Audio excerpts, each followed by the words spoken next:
चलिए आज बात करते हैं पब्लिक हेल्थ के एक बहुत ही बुनियादी लेकिन बेहद जरूरी सवाल पर, मरीजों की सुरक्षा। और हम ये देखेंगे कि भारत ने इस चुनौती से निपटने के लिए एक राष्ट्रीय योजना कैसे तैयार की। तो सवाल सीधा सा है, हेल्थ केयर आखिर कितना सेफ है? तो इसका जवाब शायद थोड़ा चौंकाने वाला है।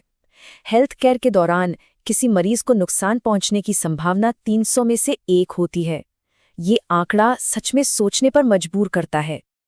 अच्छा, इस नंबर को थोड़ा और समझने के लिए चलिए इसकी तुलना एविएशन इंडस्ट्री से करते हैं। वहां नुकसान की संभावना 10 लाख में से 1 है, जबकि हेल्थ केयर में ये 300 में से 1 है।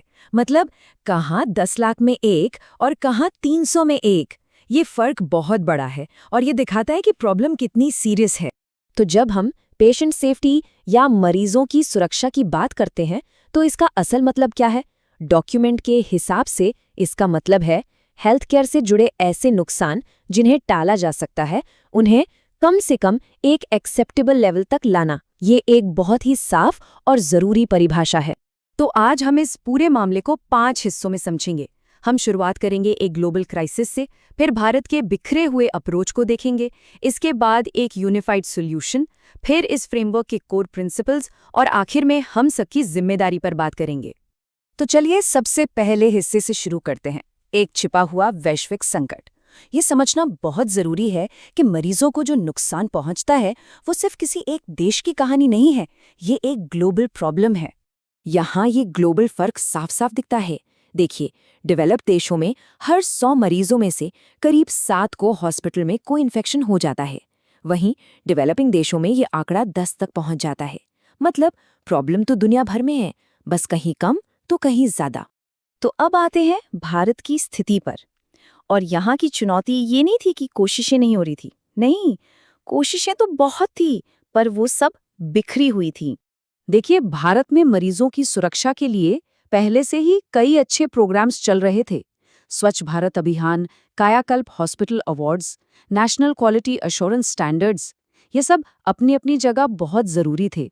लेकिन प्रॉब्लम क्या थी? प्रॉब्लम ये थी कि यह सब अलग अलग चल रहे थे, एक दूसरे से जुड़े हुए नहीं थे। और इस बात को उस वक्त के हेल्थ मिनिस्टर जगत प्रकाश नड्डा ने बहुत सही तरीके से समझाया था।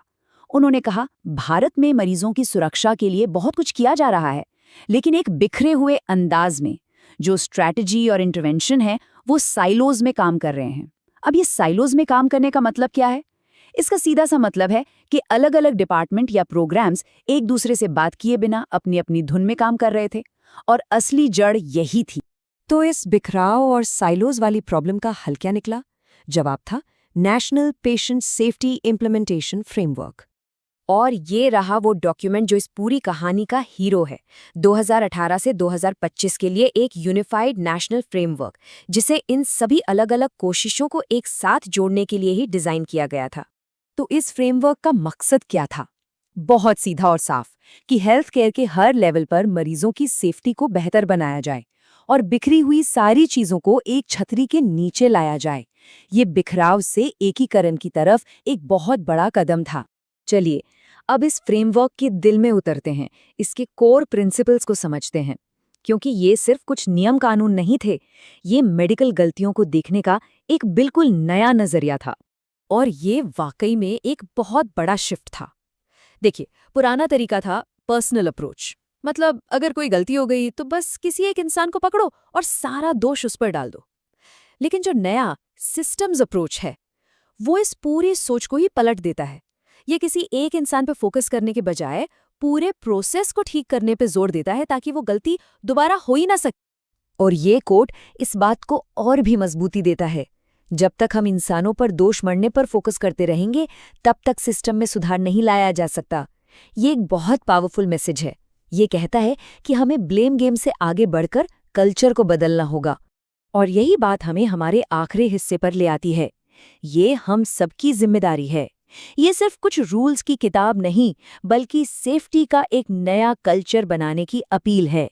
डॉक्यूमेंट का ये एक मैसेज ही सब कुछ कह देता है। मरीज सुरक्षा सबकी जिम्मेदारी है।